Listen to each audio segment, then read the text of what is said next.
Rockabilly was always a thing in my life. My family were always quite rockabilly, they were always into it.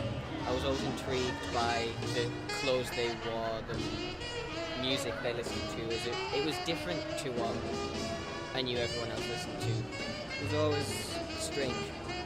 I left the UK knowing nothing of this fantastically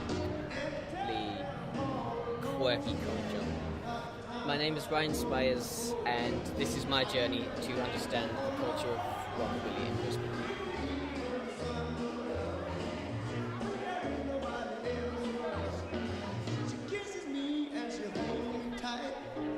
What is it that attracted you into rockabilly and rock and roll? Oh, it's just a lifestyle. Never left it. You know, we grew up with it, and it's in your blood. Well, I grew up with it at home. I had an older brother, and we used to dance in the lounge room, and the culture was around then. Our dad, he got really interested in it after he saw people dancing at the RSL.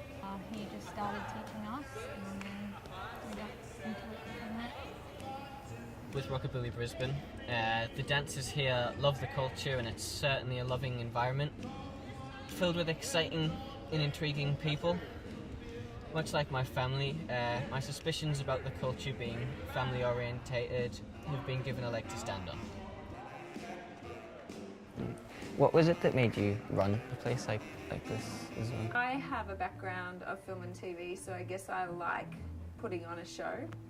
And so when it came to doing something else, the only thing I really knew was secondhand goods, because I used to hoard the props after a film. Yeah. What experience do you have with rockabilly?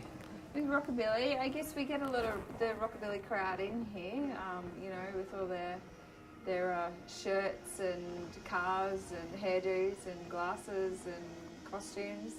Every day there's a rockabilly crowd coming through the door.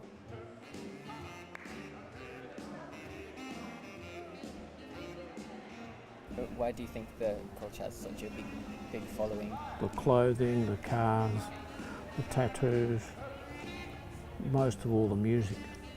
We haven't really ever got away from it, you know. You have movies over the years that depict that sort of era, and they become quite popular. I think it's probably a trend that'll get bigger as it goes along. Like, you see a lot more of it now than you did like something like 5 years ago. A lot of our friends, even on Facebook, you'll see they wear 50s clothes, or I don't know, just brands become bigger.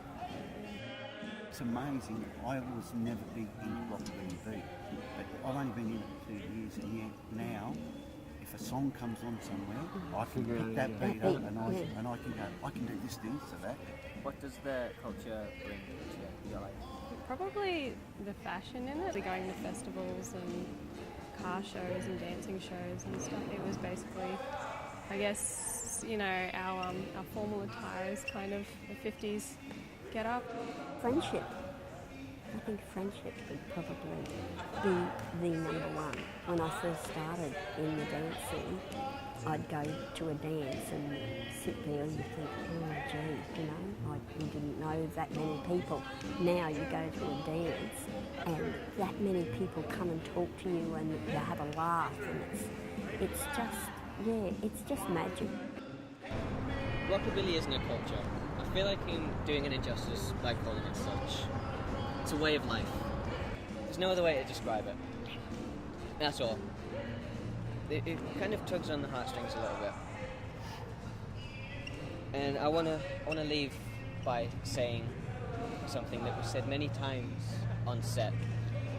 It was recited by almost everyone that we spoke to in a matter of form, and that is, long live rock and roll.